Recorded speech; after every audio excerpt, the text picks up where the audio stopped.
Hello everyone. So I low-key don't feel that good today, but if you know me, I try to keep a positive attitude anyway. And check it out, I got the Fnaf ambiance on the TV again. So in this video today, I want to talk about the Fnaf 2 movie.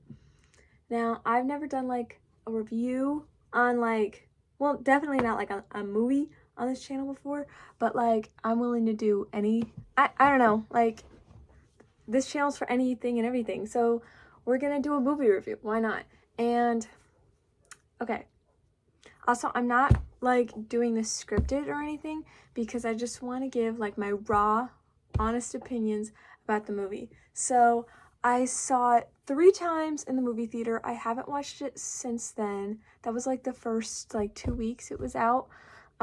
It's on streaming now, but I don't really want to pay for it because it's only like available on Prime Video for like $15 or something, and like I'm not about that. So I'm just gonna wait until February when it's available for physical purchase, and then I'm just gonna rewatch the DVD over and over. Look, I have my posters like so well in view. Oh my gosh, don't look how messy my bed is. Wow, that's embarrassing. Okay, so let's get into it, guys. Let's get into it. So I want to say, some people, I'll like briefly, talk about like what like briefly talk about like what the general public's perception of like parts of it were. Like some people apparently didn't like the acting as much in this one, or they thought the acting was cornier and the dialogue was cornier. Personally, I did not think that. I thought it was on the same level with the first movie. Okay, actually, here's how I feel. I think FNAF 2 was a lot more exciting as a movie, but honestly, this might be controversial. I haven't heard anyone else say this. I think it should have been a little longer because the ending felt very rushed to me. Like, I still liked the ending. I didn't mind it at all. I think that it would have benefited if the ending lasted a little longer. And also, I'm just gonna go ahead and say it. The withered animatronics didn't get enough screen time. Like, they weren't really a threat either, honestly. Like, okay, this is frustrating. I wanted to talk about like my opinions on things and like the order that they happen in the movie, but I have to just say this right now. The office sequence with the withered animatronics, obviously the withered animatronics, they look so incredible. Like, they're actually like one-to-one recreations of some BS that Scott Cawthon cooked up on his laptop, and that's incredible. But these animatronics, they're not very threatening. Like, I don't know what it is. Like, I mean, not that I think the scene isn't like scary or anything, but well, first off, how come Mike is like, okay, hold on. First off, first thing I want to say, okay, I'm gonna just get the thing. This is like my main complaint for the movie. I really liked this movie. This was a 10 out of 10 movie for me, and I mean, I've said that about plenty of movies. Like, I just enjoy movies. Like, I don't like to like hate on movies, you know what I mean? But I need to get this out of the way. So at the start of the scene, Vanessa tells Mike that like they have to like track the animatronics like on the like computer system. It's like a wireless connection, and Mike, he like looks at the poster of like the Freddy like the Faz gang, and he's like, wait, did you say a wireless connection? And he's like, I'll take care of this, you go look for Abby. And even when I was watching it the first time, I was like, what? I was like, why is he so confident? Why is this dialogue so awkward? Because why is he so confident about his ability to track something wirelessly? doesn't make a lot of sense. And I saw someone saying like they thought maybe it could have been like a deleted scene or something, and that honestly does kind of make sense, because why would he say that? Like, okay, but whatever. I understand, like, Mike is the security guard, so he's got to be the one in the office when the withered animatronics come. So, I mean, obviously they had to have him in the office. So whatever. Okay, they just had to make it happen. And then, okay, we're also, some people notice how, like, the Freddy mask, like, literally just, like, appeared out of nowhere, like it wasn't there when they got to the office, but then all of a sudden he turned around, he's like, there's no way that's gonna work. And I don't think this dialogue is that corny. I think probably because Josh delivers it so well, but what I don't get about this scene is that there's no incentive for Mike to think that the mask would work. Like, okay, even if they thought that he was an animatronic, like if it somehow tricked them, well, first off, why would he think that it would trick them into thinking he's an animatronic? Like, he doesn't know that they have, like, there's no phone guy, okay? So he doesn't know they have facial recognition, And also, what makes him think that even if they did think he was an animatronic, they would stop attacking him? Because, like, why are they attacking him in the first place? Because he's an intruder.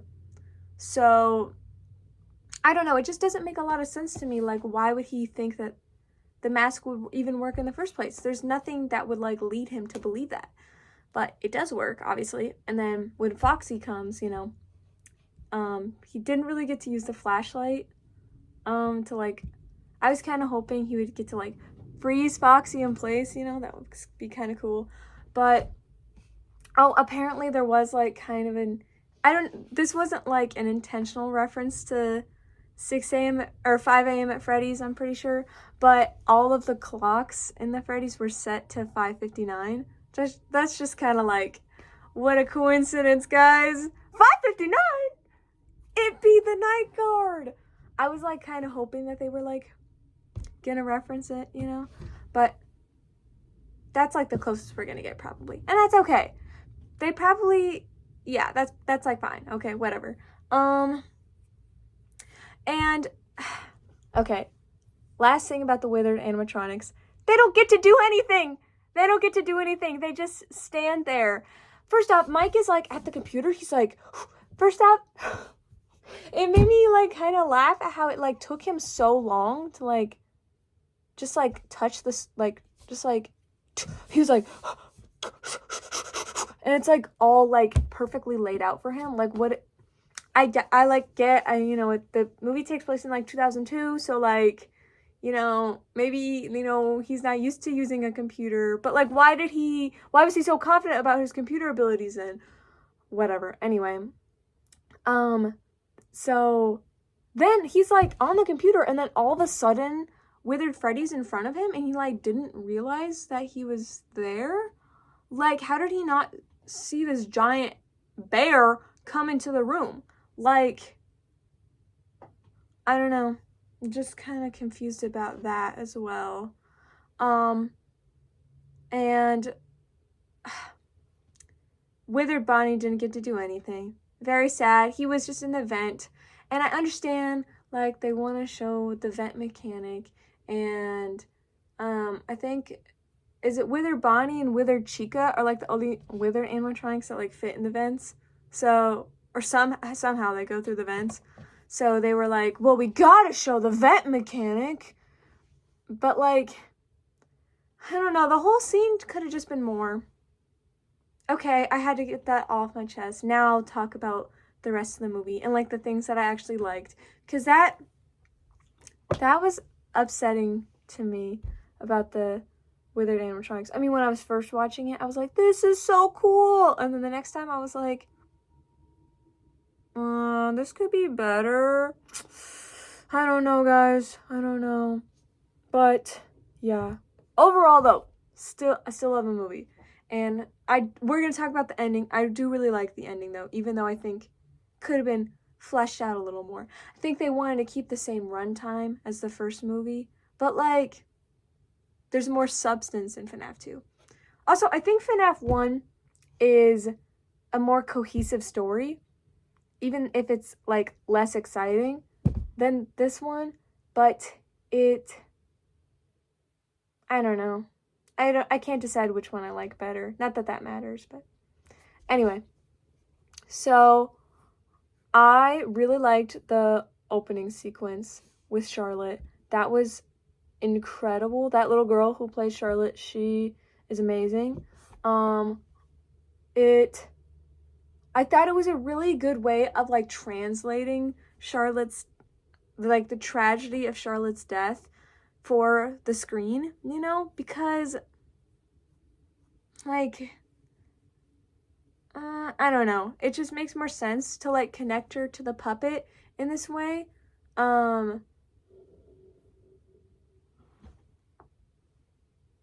Dude, that's like a real ambience, like they're moving around in there.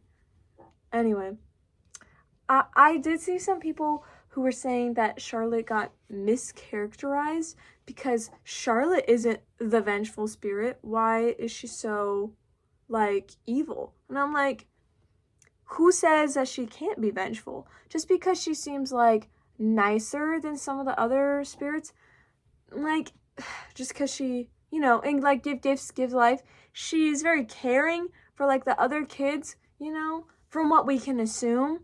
And when Henry's talking about the way you lifted others into your arms, you know, she's very clearly very caring to like other kids, but we don't know how she feels about adults. And like, it's not like the puppet wouldn't kill you anyway. The puppet does kill you. So people were acting like Charlotte being like low-key like evil is like unrealistic. I'm like, no, that's how she would act. Like, yeah, she probably does hate adults, like, and she's right for that, because all those adults were like not believing her. And I did see some people saying that that part where Charlotte's like obviously like in distress and she's trying to get the attention of some adults, and all the adults are like, run along, the adults are talking, you know, and people were saying like that's unrealistic. And I'm like, well, obviously, they're kind of exaggerating a little bit, but that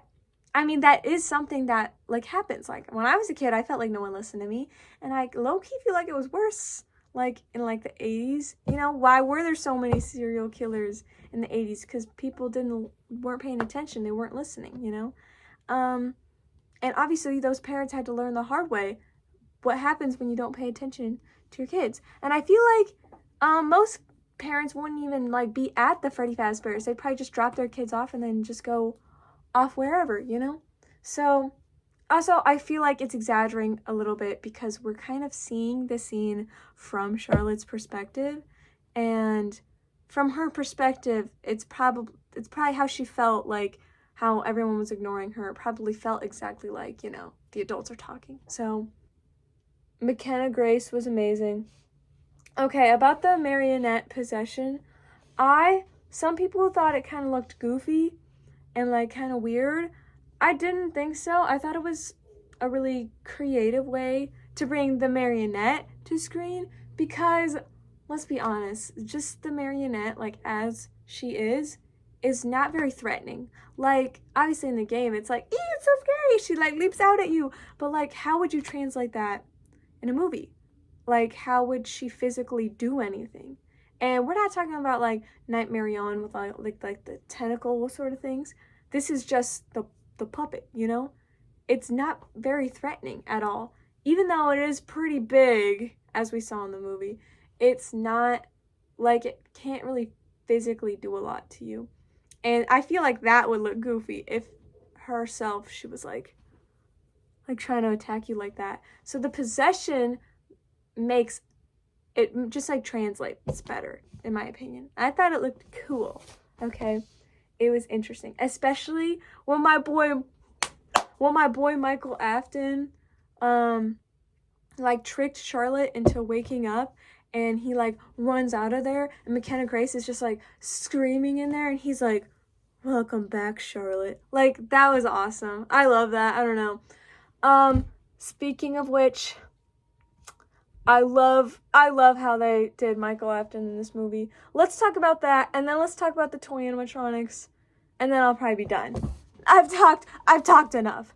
But I I've been a big Michael Afton person since like day one, I want to say. I mean, I remember where I was when Sister Location came out, and that monologue he has at the end, I was speechless. I was like, so I love this character, and I need to know more about him.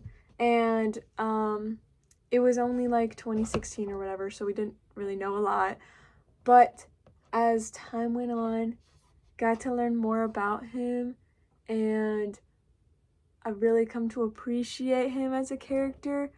And some people who are like really big like Michael fangirls probably you know, saw his interpretation in the movie and were grossed out or weirded out. They were like, what the F?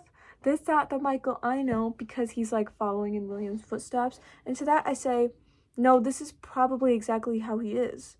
And also, this is a little different continuity. Vanessa, as far as we're aware, is the older sister. Michael's the younger brother. And low-key, Circus Baby being in the movie and also like having green eyes, low-key, in my opinion, kind of implies that there is a third Afton sibling that we don't know about yet. But we're not gonna get into that, okay? We're not ready for that. That's like FNAF 3 prediction. We're not there yet. So obviously Michael was gonna be a little evil, okay? He is to this movie what Elizabeth is in the books. And I love that for him, okay? Because I love Elizabeth in the books. She's a great character. And you know what? Michael Afton is a great character. I think he's awesome. And I'm really excited that he's finally being like put in something, and he has like a canon design now, because it was always just that like sprite, you know, the 8-bit sprite, and like, come on, like that's all we got. That's all we got. We only know brown hair, blue eyes. That's it. Looks like his dad. That's all we got to go off of. That's it. And that's not right, okay? That's not right. What we needed was Freddie Carter to play him. Also, okay, let's talk about Vanessa and Mike also. Mike, I literally I saw the movie for the first time with my sister, and I like told who I was with my sister. I was with my sister and my cousin. I was like, guys, do not talk to me the whole movie. But literally the scene when they were like, Mike and Vanessa were like outside, and Mike's like, how come you never told me about Charlotte? And he's like literally like not listening to anything Vanessa's saying. I turned to my sister and I'd be like, he is being such a man right now. And she was like, I know. Because we like genuinely like couldn't believe it. Like, here's the thing though. People were saying it's like out of character for Mike. No, it's not, okay? Like, he's still a man. Like, he's not really any different than he was in the first movie. He's just, like, less tired now. And he's just low-key, I know why he's being evil. It's because he's, like, trying to protect his peace, and he's, like, trying to take care of Abby. And clearly, he does care about Vanessa. And low-key, like, wants to be with her.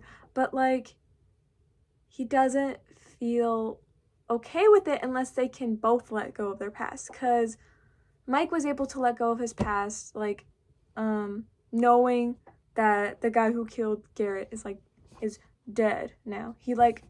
And he's able to move forward, and he realizes, like, he needs to stop dwelling on the past anyway when he has one little sibling right here who needs him right now.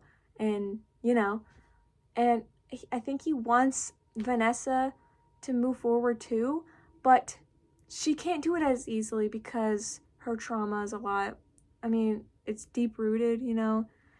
Her dad's an evil man, and she's gonna need a lot of time before she can work through it.